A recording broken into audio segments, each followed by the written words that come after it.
Alrighty, welcome back to another week at Hit the Gap.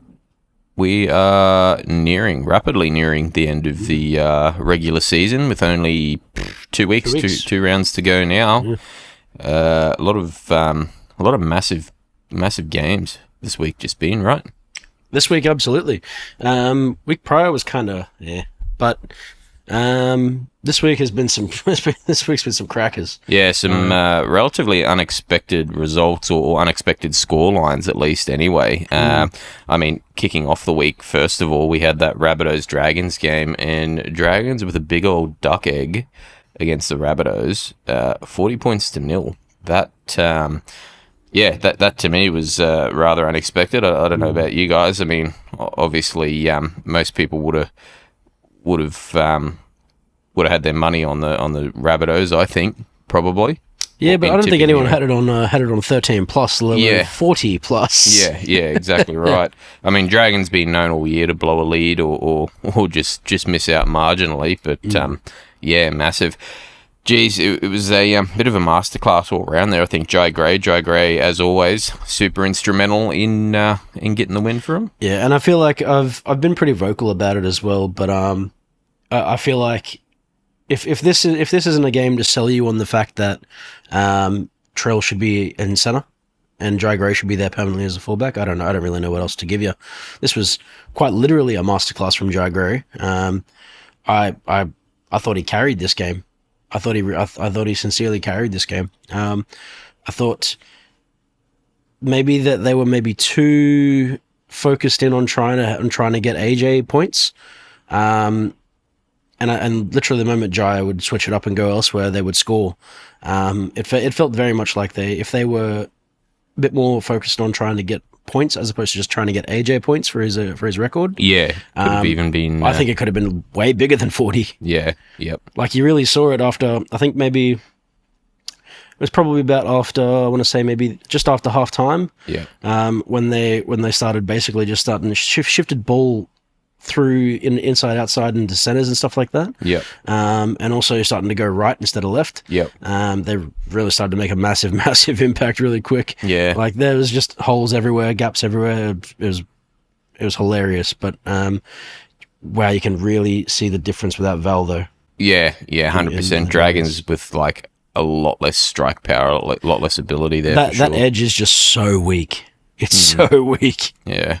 And just all around. I mean, usually they've at least got a few points in them. The Dragons do to some extent, but yeah, it was a bit of a sieve. And seeing the bit that got me was when I think it was the Tyrone Munro runaway try right at the end there, possibly where he went down the sideline and Gutho was tracking him, and he just gave him the old goosey, and Gutho was like shimmying for a whole 5 seconds. Like he was in midair on the way down, still shimmying, trying to catch him, trying to figure out which direction he was going to go. But yeah. I think there was a there was a few things going around as well. You know, like how can what is Gutho doing at fullback when he gets done like that? Yeah, exactly. Yeah, probably the other big thing. I mean, obviously we gave raps to Jai Gray as we usually do, but Ashton Ward was probably the other one that I thought he's had a good game. He's had a good couple games actually. A bit of an understudy for Cody Walker there. They don't seem to want to give. Forgotten his name. It's not coming to me at the moment. But the fella they brought over from England, they don't want to seem to give him a go at the moment, or give him a shot considering what they're paying him. But Ashton Ward with a really solid game again. And you know what? I don't think they will. I don't think they will give him a go. Yeah, Ashton's just too good. I'm hearing he's already being offered back or being granted release if someone's going to take a bit of his contract up. But yeah, they've at least they're in good stead there. Dragons just in all sorts. I think with the halves, I mean, King Tongia, he's amazing in attack. He can be great. He has great spark, but then defensive liability. Very poor defense, yeah. Yeah, and has been most of the year, pretty much all year, really. So it's something where it is his first year, but probably take him a bit in the off season to get on board and level that defense up just a little bit. And I don't know. I'm still not I'm not a Dragons fan, so whatever. But I'm still not sold on Flanagan as their full-time 7. No, neither am I. I think he's a great 6. Yeah, I don't think he's a great 7. Yeah. It just as a full-time 7 there anyway, and at the moment, at very least, I don't see it, unfortunately, for the Dragons. And it seems like pretty much everyone, bar his dad, the coach, is on board with that. But yeah, who knows? Who knows? It feels like a Kevy Walter sitch. Yeah. It's mind you, look how good Billy's playing now that Dad's gone. Without Dad, so. The next games, anyway, Friday's games, we had Panthers versus Raiders. This one was a bit of a cracker. It was shaping up to be. Well, I mean, it was almost like try for try, but it was a very big arm wrestle. I mean, look, we knew this night was going to be a banger for footy. I mean, seriously, Panthers versus Raiders and Storm versus Dogs. That's. Yep. I mean, what more could you ask for? That's a top 4. That's like a top 4 shootout, really. Yeah. And far out to deliver. Oh man, that was a night for football. That one there. Yep. Probably the most exciting golden point I've ever seen. Probably the most insane end to a golden point I've ever seen. And you'll probably hear about it a bit more later. Yep. It was a contest the whole time, wasn't it? Yeah. Honestly, you really thought Penrith had this one in the bag too. They looked like they had it early on, from pretty much from get go. Really, I mean, it was McLean with the double. It wasn't even really tit for tat, you know. Yeah. Like it was like Penrith were dominating the first half, and they came out and still dominated pretty hard. And it was kind of luck that Tarpanay got in. Yeah, got in second there, but because literally the moment Tarpanay gets in, the very next set Penrith scores. Yeah, so yeah, exactly. Penrith were like firmly in control of this game. But it really just took some absolute brilliance from both Ethan Strange and KO Weeks individually. Yep. Between them to just pull out some absolute magic, and I feel like I'd probably echo the sentiment maybe that Ethan Strange could be looking at some rep time pretty soon. Yeah, I was hearing a few people rap him, and whether it was him, I don't know where he's from, whether he's from Queensland or not, but they were talking about him either getting a shot in the Australian side or the Queensland side down the line. So, yeah, someone that's come a long way in the 2 years, I think, 2 or 3 years he's been there playing, and will only improve next year, I imagine. I mean, for all the stick naysayers out there, you can't say he's not doing something right. Yeah. Like, he's turned that kid into a superstar. Yeah, 100%. And for someone that came through as a centre, or started anyway, came through first grade as a centre, I believe. Yeah, he's doing real well. It's the same thing with Tom Starling too, you know? Yeah. I mean, same sort of deal. Stick just knows how to make a player out of you. Yeah. It's good stuff. Yep. And yeah, Penrith, you know, is what it is. They did have control and just sort of lost it in there. Unfortunately, Iceman just not able to ice it in the end. So I do have to say this was probably also one of the worst games I've seen Dylan Edwards play. Yeah, I did hear he was a bit of Butterfingers. Butterfingers was the which he can be at times. He can have an off game. And this has been the theme of the year, really. They've only really dropped games where Edwards is either Cleary's been out and Edwards has not had a good game. Yeah, they've just not all sort of been on the same page, or at the same level. Unfortunately, mind you, only 4 points difference, but matters toward this end of the year when they're trying to place for a top 4 spot anyway. You'd probably even argue that game potentially cost them top 4. Possibly, yeah, and I think would have, by the sounds of it, likely locked Raiders up for minor premiership. Correct. That is correct. Yes. Next game was Melbourne versus the Dogs. Now, it was a Friday night for footy, this one. I think this was probably the day everyone over the weekend was looking forward to the most. Another game, another close game, and another belter of a game all round here. Tight the whole way through. Yeah. Tight the whole way through. Yeah, exactly.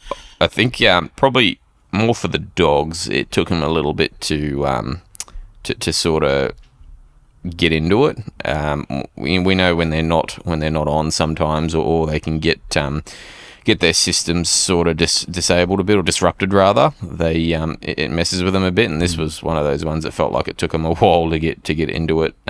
Melbourne are usually pretty good. although Melbourne at night are the question mark there, but just enough to get the job done in this one. See, my thing for this one is, I mean, if you play this game 4 years ago, Dogs win. Yeah, yep. Play this game 4 years ago, the Dogs won it because that critter try, I mean, even still now, arguably, is still a try. Yeah.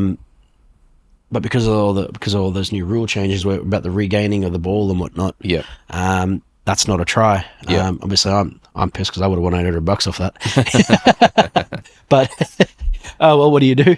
Game responsibly. That's what you do. I think with that one there in particular, I would probably still, in my opinion, say it was a try. I'm still not really sure how I feel about it. But that's the way the NRL want to go with it, I guess. Yeah, you can't change it. Yep.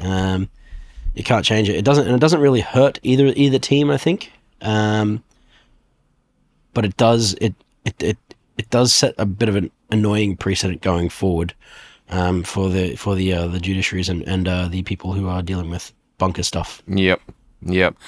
And again, as we always say, inconsistency. Inconsistency Absolutely. is the essence of the NRL, or NRL officiating anyway. Not a whole lot more to talk on there. I think Wishart doing an amazing job. I think that try out for Coates it was. I'm pretty sure it was him. Yeah, it was nutty. Yeah, amazing. That was nutty. Insane. On a dime. Yep. Saturday's games, though, we will have a quick squiz at these ones now. Talking about bigger points or high-scoring games, this is where they started. Manly here, or where they continued, rather. Manly against the Dolphins here at Four Pines Park. This one was one I was a bit iffy about. I tipped the Dolphins because I just thought having so many men back in and trying to right themselves after the last couple of weeks of spankings, I just thought they'd have a bit more about them, and they did. To their credit, they did. Did in comparison. I mean, geez, it's no slouch of a game by any means, right? Yeah. Like 88 points with no one over 60 points is pretty wild. Yep. Yeah. They just unfortunately just wasn't enough to get over the Eagles. The Eagles putting a clinic on there for Cherry Evans, and it didn't really look like until late that the Dolphins really staged much of a comeback, unfortunately. It was almost a bit of everyone bar Cherry Evans got a try in that game to celebrate his 350th. And yeah, that's what I was going to say too. I was very surprised that DCE didn't actually try and have a go himself. Yeah. He was very, very kick first and not worry about anything else. So the only one he did got denied because he supposedly knocked it on or lost the ball. It come from his hands and I think hit his leg. He went to sort of make out like he kicked it, but didn't get to, unfortunately. Turbo having a field day here again. Back to the Turbo. We know even Burbo was having a crack. So, Yep. And I think this was I think Lehigh also got that real cool try early as well. Yeah. Yep. Matty Lodge went in again. Yep. Unreal. Few blokes, Don't know how he got two in a row. A few blokes with doubles there as well, which I mean speaks to the scoreline in the end more than anything. But Manly just, and they're a bit like the Sharks at times. We've said this before, but a bit like the Sharks in that they're just too hard to predict at times. Manly, very hot and cold, yeah. Yeah, very hot and cold, and it's games where it's like they should have that in the bag, they just throw them. But this one, which was shaping up to be a bit, probably more so one of the tougher ones, or a bit more of a grind, they ended up coming away with the win. The next game, though, Saturday's next game, was Warriors versus the Titans at Cbus on the Gold Coast there, the second home of the Warriors. The dagger game. Yeah. This one, I mean, probably would have been tough to tip. Could have been a 50-50. I went Warriors just based on form. Unfortunately for the Titans have seemed to be able to pull a game out of nowhere at home and get a decent win. But especially with Tino around, it's not exactly foreign. Yeah, exactly. But just not able to get it done in this one, unfortunately. Again, Titans is probably not too much to speak on for them, unfortunately. I think poor Bo Fermor had a pretty average game. He's been great pretty well all season, or almost all season, just toward the end. Maybe a bit of fatigue or whatever, getting thrown between centre and second row a few times has probably been a bit annoying for him. But yeah, just unable to get the job done in this one, unfortunately. And he so much drop ball from him. My goodness, knock-ons and stuff like that. Yeah, and to be fair, I feel like half of them weren't his fault. Yeah, I mean, half of them were probably a bit more. Half of them were probably a bit more on who's playing 6 right now. The 6 that kept passing it to him, I can't even remember who it was now. It's been that long since memorable. Foreign. Oh yeah, that's right. Foz. Foreign and Campbell. Yeah, Foz. Jesus. Yeah, Foz was giving him a few hospitals, but really the real issue for this game in particular was that right edge defense. Yeah. Yep. Yeah, wow, that right edge was bleeding. Yeah. It was getting peppered the entire game, and it was just fucking bleeding profusely. It wouldn't stop. You couldn't put anything over it to cover that. But Yep. I think Nia Kore got in. Yep. Tuivasa-Sheck got a dub. Yep. Pompey got one towards the end there, actually middle of the game-ish, but yeah, it was just just blood everywhere. Yeah. They wouldn't score anywhere else. They would only be running pretty much right edge, mid-center. Yep. Towards the right edge still. Getting too much joy out of it. Yeah, just they didn't need to change the game plan. They just kept going there, and it kept giving points. It kept giving. So kept giving joy. Yeah, and that was one where, I mean, the scoreline looks a bit more generous than the game actually was, just for the fact that the Titans did put a few tries on right at the end there, but yeah. Unfortunately, it got a bit park footy. That's all. Yeah, but yeah. Big ups for Aaron Clark on his vengeance, I guess. Yeah, 100%. Showing him what he can do when he actually gets given game time and utilised correctly. Yeah, 100%. Bit of news coming out of the Titans today too about Desi. We'll touch on it after this, but probably not too surprising. Yeah, speaks on the dagger call. Yeah, not too. Bit of a dagger game, this one. Not too surprising anyway. First part of it. Last game on the Saturday, the final one was Eels versus the Roosters. This one sort of, I wouldn't say 50-50. I think more people were on Roosters than the Eels in this one, possibly. But, yeah, significantly. I think with this one, everyone had their money on Roosters, and even I did as well. Yep. One thing people didn't count is Walker taking a rather severe concussion. Yep. Quite early on, pretty much. Yeah, straight away. Wow, did that affect the game big time? Yep. Oh yeah, that game looked very I mean, I guess this will probably. I reckon you'll probably start seeing Sandon Smith on the bench now. Yeah. You'll just see him on the bench. You won't see him on the extended. You'll see him in the bench. Yep. Because let's be honest, that was rough. That was rough without a 6 or a 7 there to go in there and cover him. I don't know. I'm assuming Watson jumped into 6 again, like he did in Magic Round. He did, yeah, that's correct. Savala moved into 7. Yeah, which he's played most of the year since he's been playing anyway. And as hard as Marky Mark tried, they could not do anything. They couldn't do a thing. Yeah. Yep, some freak players and freak tries, and yeah, Marky Mark again just showing that he's an absolute alien in the NRL. But I don't know how to wrap him better than what I've already given him. Yeah, he is just so unreal. Physical specimen, a beast. Yeah, the Eels, and mind you, not to say it was just because of Walker going down, but I think it played a big part in the Roosters' attack going to shit for the most part. Fuck it, I'll say it. Yeah, a bit disjointed. I think without Walker, they were screwed. Yeah, but I mean, obviously, Eels with Moses just turning the screws on stuff, and Moses again when he's in there, they just look so much better. They're such a different side. I mean, you saw what Moses did to them when Adokar had that literally 1-on-0 try. Yeah, there was no one out there. Yep, literally everyone was pulled into the middle of the field. Yep, and he slotted a try from I think it was the 20 all the way over into the in goal, and it was only Adokar there. There was no one within 10 meters of him. Yeah. That's just the way that it was. I mean, I know that the Roosters were a little bit disjointed because they were all playing out of position. They all had to shift around and do some different stuff. But my goodness, that was it was a masterclass from Moses. Yep. He showed that he can really turn a already disjointed side into a completely lost side. So, yeah. Yep. Yep. And, just doing what Moses does. I mean, Eels fans will be happy looking toward next year, as we seem to say most years, until he gets injured early. I know I don't like talking about the Eels much, but it was pretty nice. It was very nice from Moses. Yeah. Good signs for them anyway. Sunday's games, first one was Knights versus the Broncos in Newcastle there, and probably went just as most people would have expected it to there, 46 points to 12. No, I missed this game. Unfortunately, but I was watching the highlights and intermittently watching it at the gym. Yeah. And it went pretty much as expected from what I could see there. Another one of those, anyone's try-scorer games, I think, really. To have all those forwards go in, there's something seriously wrong. Yeah. There's something seriously, seriously wrong. Yeah. And it's like, I don't want to take anything away from the Bronx, but my God, the Knights this season are just... Yeah, plummeting. Not the best with Ponga, but then without Ponga, all the injuries and stuff as well, just in general. So not just Ponga, it's like Fletcher Hunt, it's Fletcher Sharp,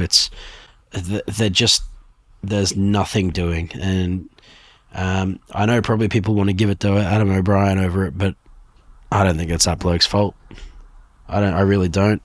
I do think the go forward is obviously going to be with Sharp, but the injury that he sustained in that game, he's not going to be back for a long, long time. At least not until probably early next year. I don't even want to say he's going to start next year. So, but it is what it is. Yeah, can't blame him. O'Brien for injuries, but you can definitely blame him for 52 different halves pairings within 25 definitely. games. Definitely. So I think it's another thing where what probably got called out was Jake Arthur, I think it was, in the halves there, just how he just doesn't seem to be up to standard, but I think it's more of a case of he's just plugging a hole, he's just the best they've got at the moment. That's all they've got. Just doing a job or something like that, so who knows, man. Personally, I think he needs a stint in Super League, but might pay for him to follow his dad over there for a little brief period and come back. Hey, we might even see his dad coaching the Cowboys, who knows, and we may have him move over with him.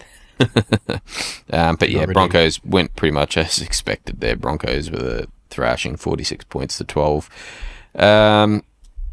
Last game was the Battle at Leichhardt there, which was Tigers versus Cowboys down in Sydney.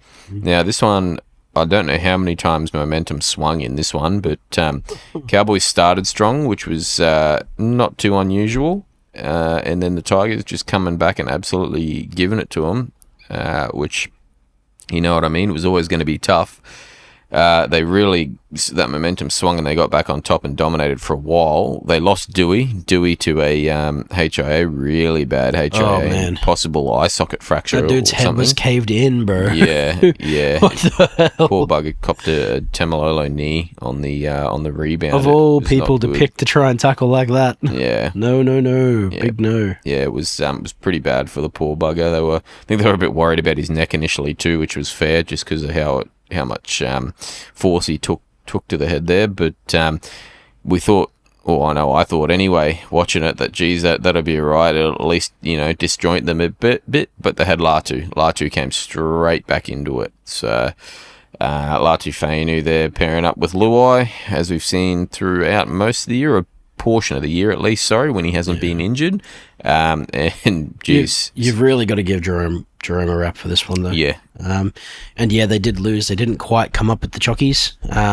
But man, Jerome Luai has still got it. And I think the Tigers they should be happy knowing that they have him for next year. I honestly thought he put on an absolute masterclass. And it was just very unfortunate that the Cows just came back and had a bit of an impact. I mean, Drinky had a buster of a game, but that last 10 minutes was all he needed to actually put in work and secure the win. So yeah, it was. I mean, like you said, big raps on Luai for playing eyes up footy like he does, but hammering that edge, him between himself and May.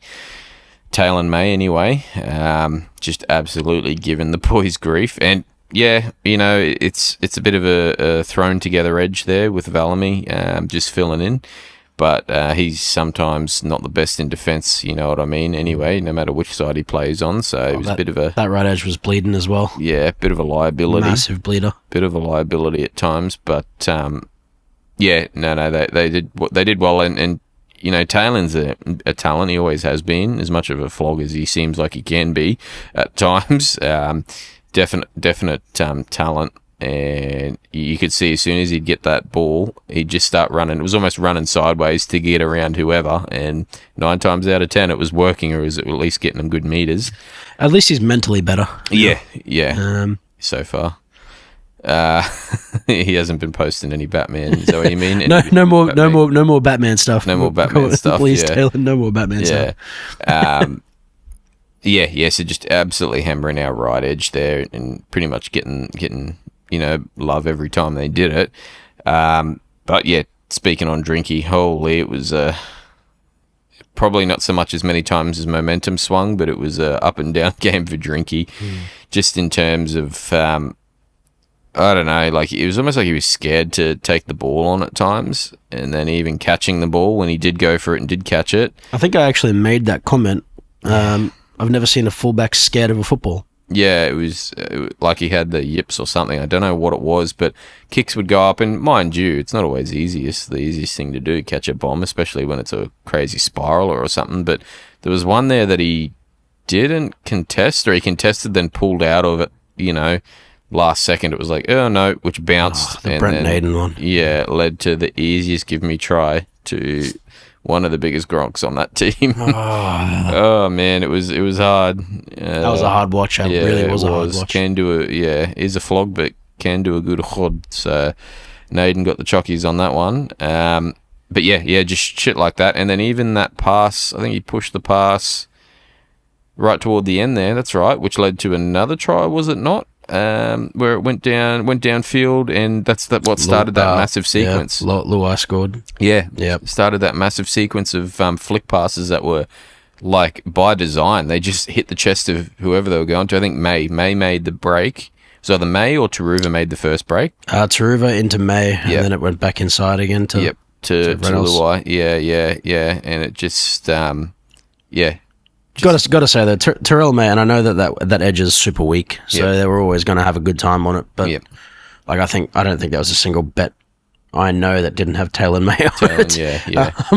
But we always knew that was going to be a rough go. But my God, he made it look so fucking easy. Yeah, so easy. Yep. I mean, he's still an incredible player, and I think you give him an off season with these guys, and he's going to produce the goods long term. I think. Yeah, definitely. They got a little bit of a family dynasty there between the Fainu brothers and now the May brothers at the club. So they're definitely looking up for them.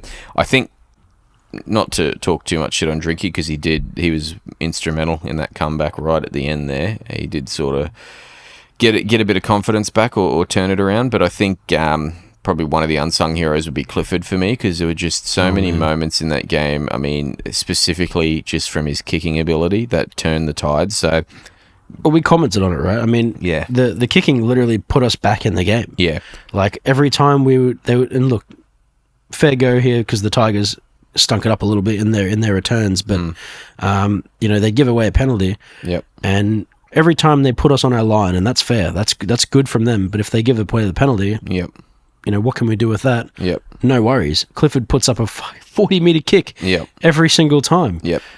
We were straight back into their half within a set, within one rock. Yep.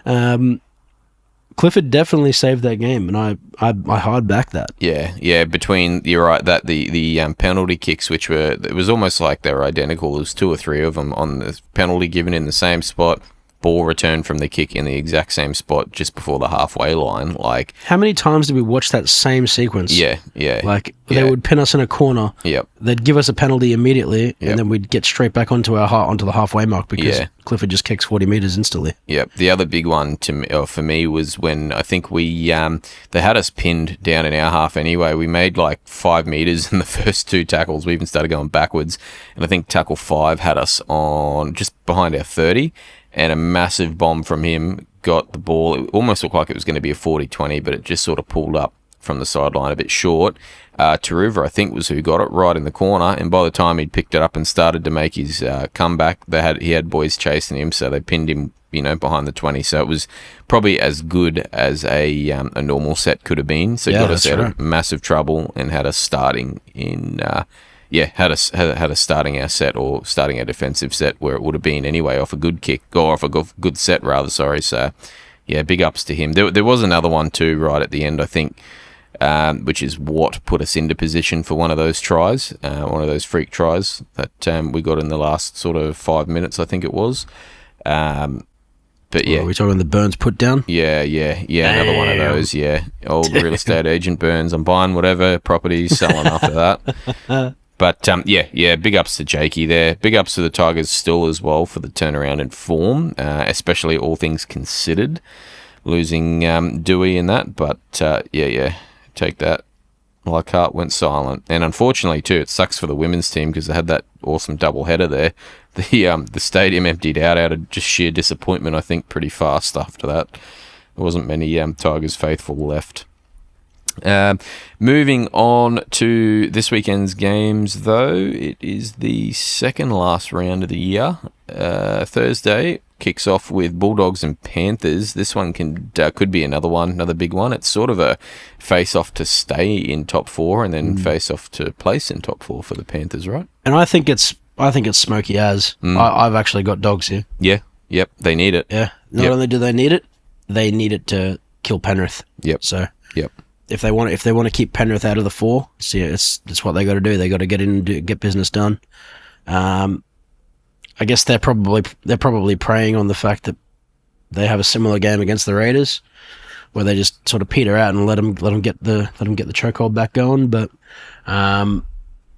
yes, it's going to be a tough game, and I love that it's on a Thursday because it'll be a nice little work smooth breaker for us. Yep. Yep, very nice. And yeah, game to start off the round 2. I mean, cracker. We've had a few the last month or two with big games, and I think this one's going to be a game and a half.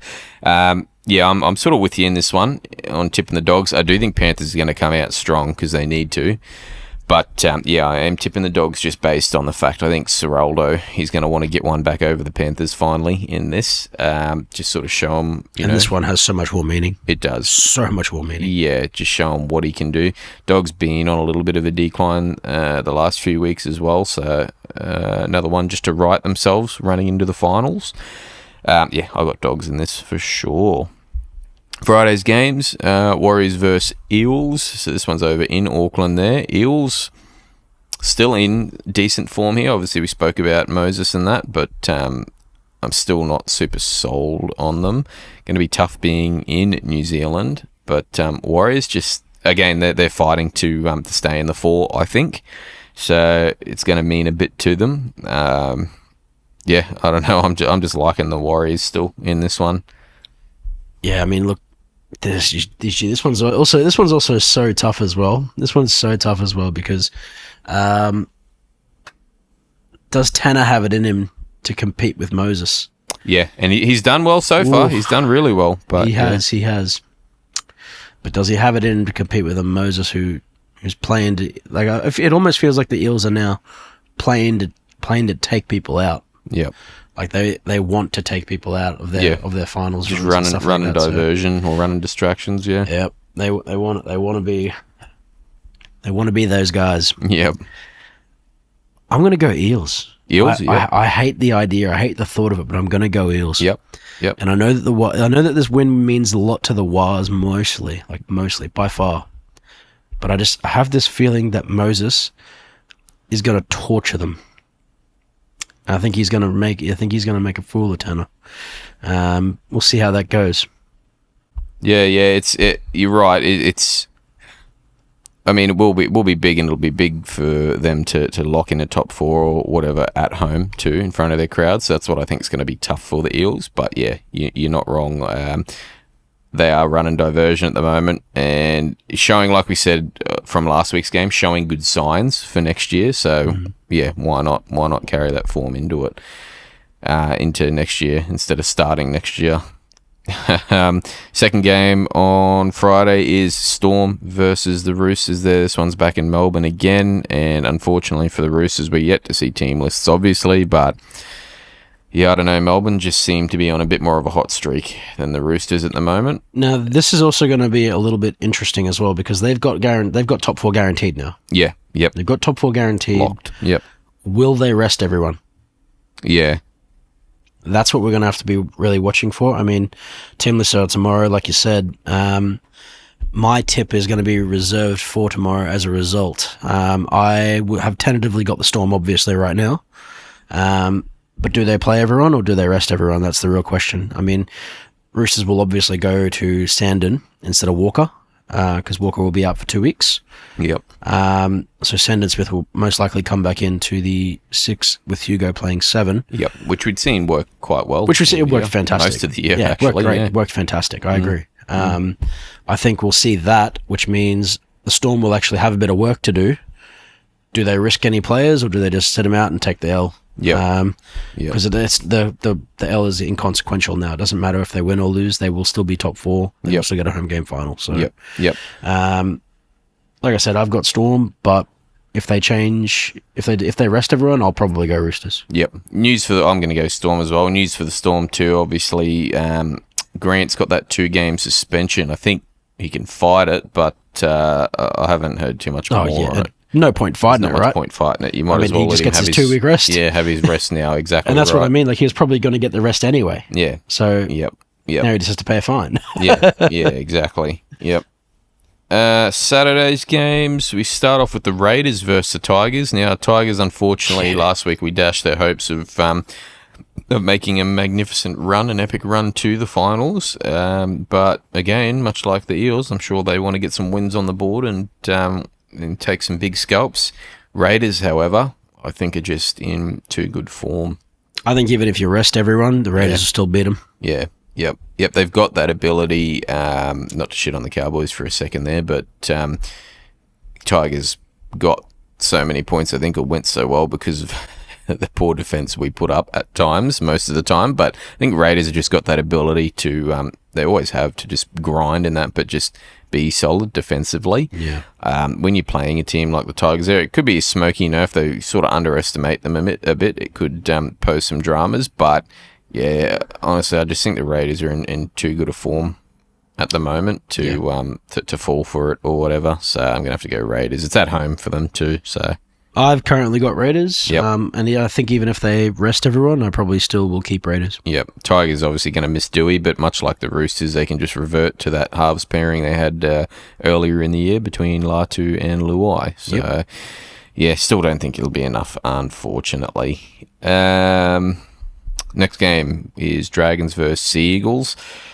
God, talking about don't know who to tip in this one. I mean, Dragons got absolutely thrashed last week, and Sea Eagles did some thrashing, but that could mean absolutely. Look at this. I mean, the Dragons are favourites despite ladder position and last week's results, but and it's only by 10 cents. Yeah,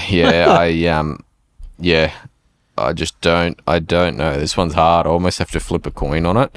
I want to say Sea Eagles, but every time I've gone with Sea Eagles coming out of games they've played, especially a big win and done well, done well in, they just get absolutely get fingered. Yeah. So I'm gonna flip the coin. I'm gonna go left field and take Dragons on this one. It may only be a small margin, but I think I'm gonna take Dragons on this. I think this game is one of those 20 to 30 point games, but they both have 20 to 30 points. Yep. Might be 2 to 4 points in the difference in it. Yeah, literally. I think it's Dragons though. I want to say that the Eels will the Manly Sea Eagles will come in and do what they did this week, but I just don't see it. Yeah, bro. I just don't see it. Yeah, it's all year. It's been like that. And I suppose it depends also if the what the fullback situation's like as well. I mean, true. Tom might be playing fullback next week. We'll see. He might be. We'll find out. I don't have any news to. I'm sure it'll. Someone will report on it somewhere along the line. Yeah, I don't have any news to include about it or anything like that. I just have a feeling. That's all. Yeah, exactly.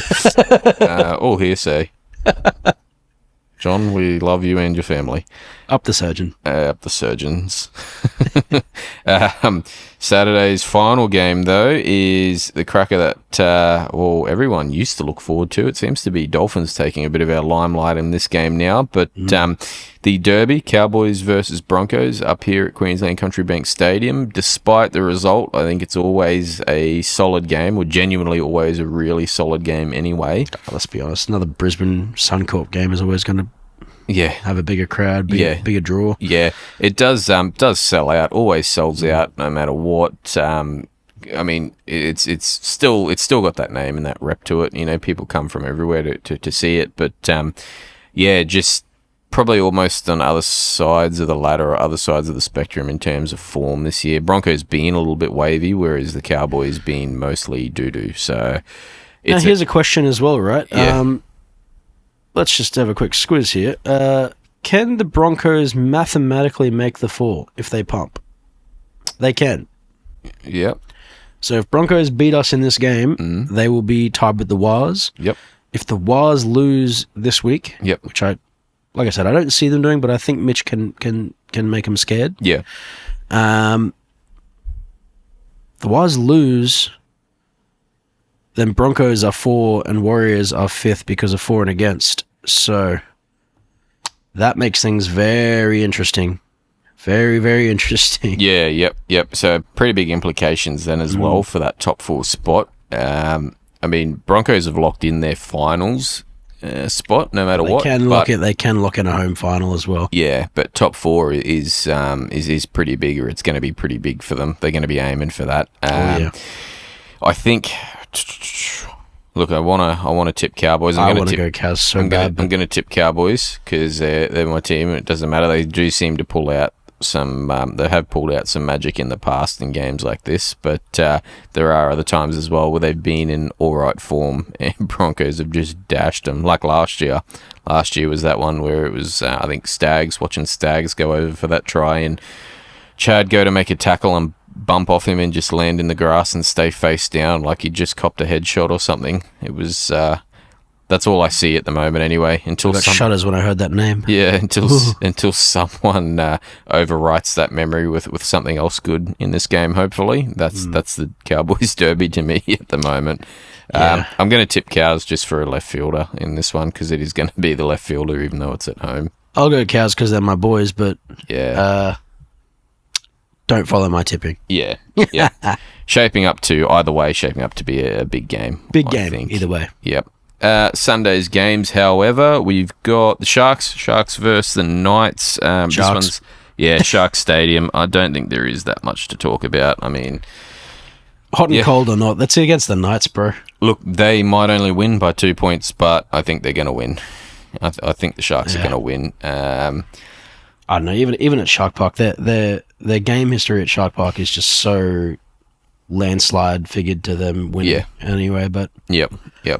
Against the Knights, like it's the Knights. They're just I can't see the Knights doing a single thing positive in this game. Yeah. Yep. Sad news for them, but it is what it is. Yeah, year dashed, year done. Been done for a while. I think they're fighting to not play for the spoon, are they? The Knights at the moment? I'm not too sure, but yeah, up against a team that even like you said, even with their up and down form or whatever, or effort is probably the better way to put it. I think Sharks are still going to get it done.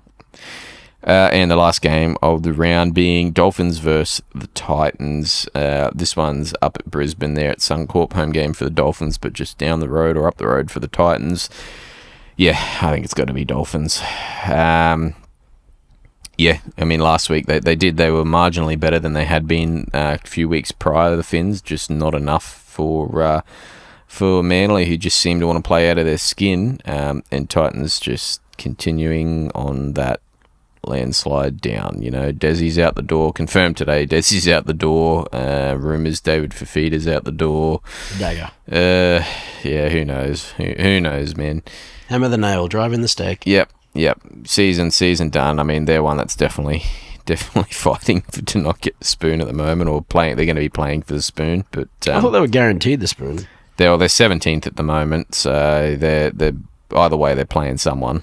They're playing someone for it, isn't it? It's them. It might be them and Knights, isn't it? It is definitely them and Knights, but I look. thought they were guaranteed the spoon. Oh, okay. They're too many behind, are they? I thought. Oh no, hang on. Hang on.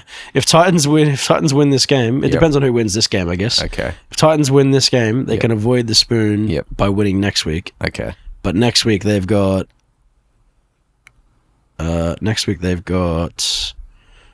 Tigers.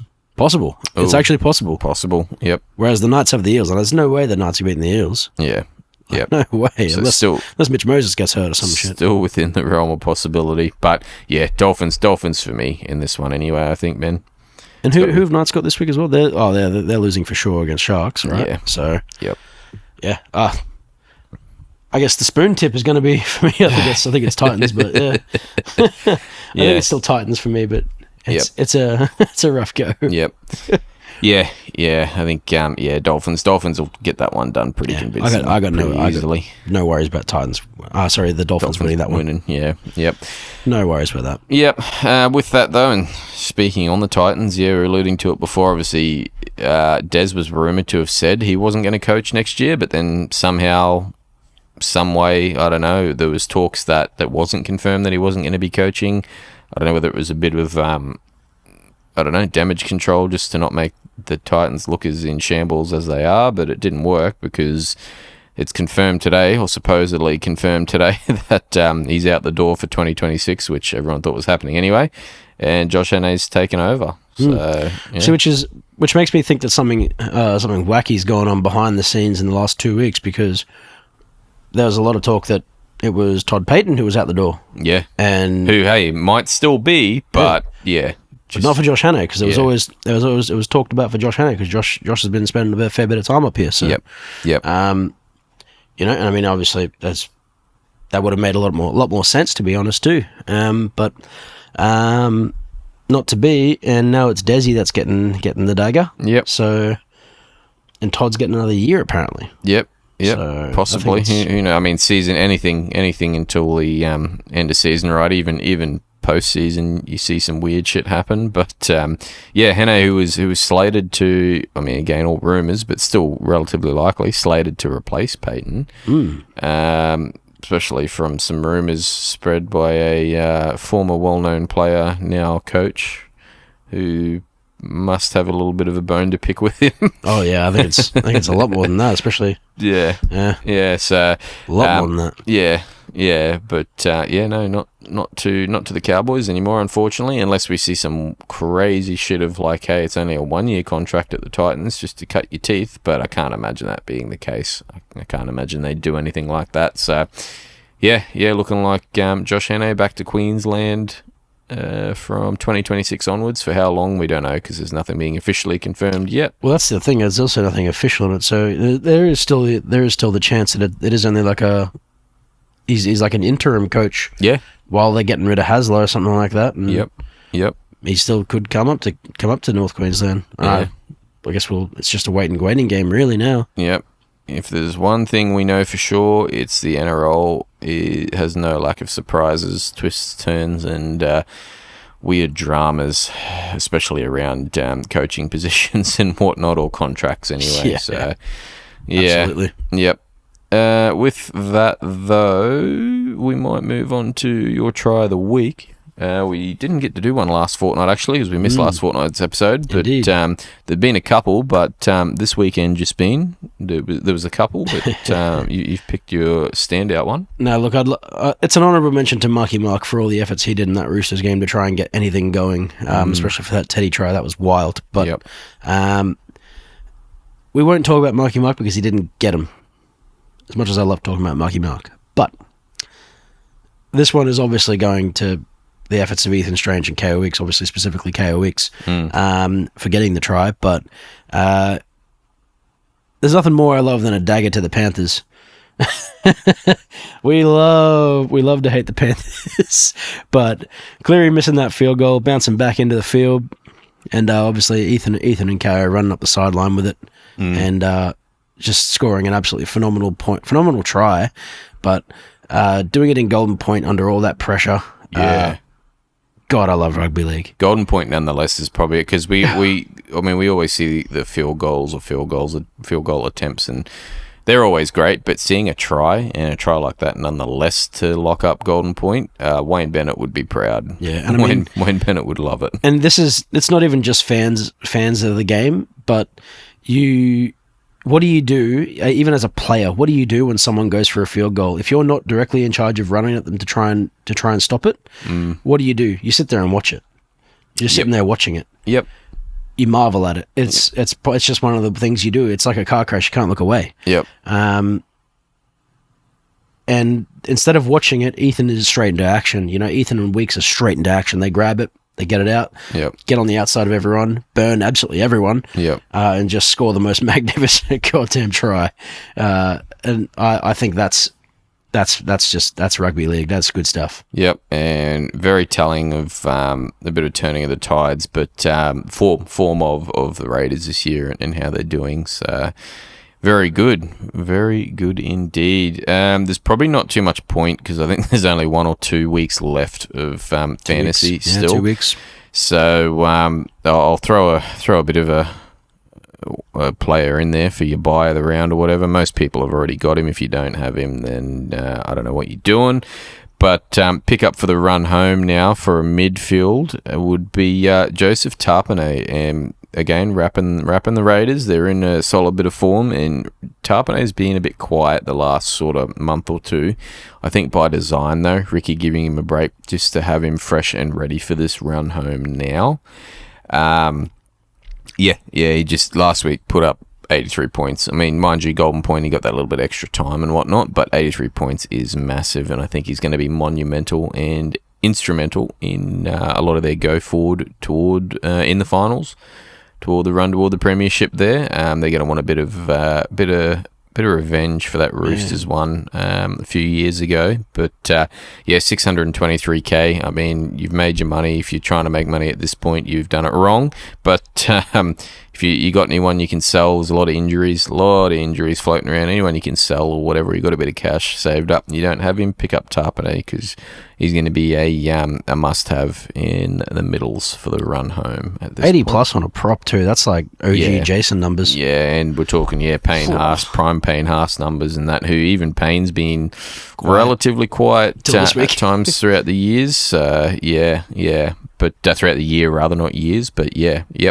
Alrighty. That's probably about it. There's not a whole heap of major news to touch on. I know, obviously, we spoke recently about Duffy going to the Broncos. That's all but confirmed now. 1 year contract, I think, at this stage. So Duffy out the door for the Cowboys. Don't know what they're going to do with him there, but your choice, Duffy. Yep. And then Fafita, not confirmed again. Supposedly he's there till 26, as Des would have you believe. And Gus doesn't know anything about him not being on contract. What an interview! Yeah. But Fafita supposedly moving to the Rabbitohs or something. But yeah, we will find out a bit more on that as it develops, which I'm sure it will. Until then, though, as always, thanks for listening, and we'll come back to you with the normal season wrap-up episode and coming into the finals. Bit of a preview of the finals. Until then, thanks for listening. Cheers.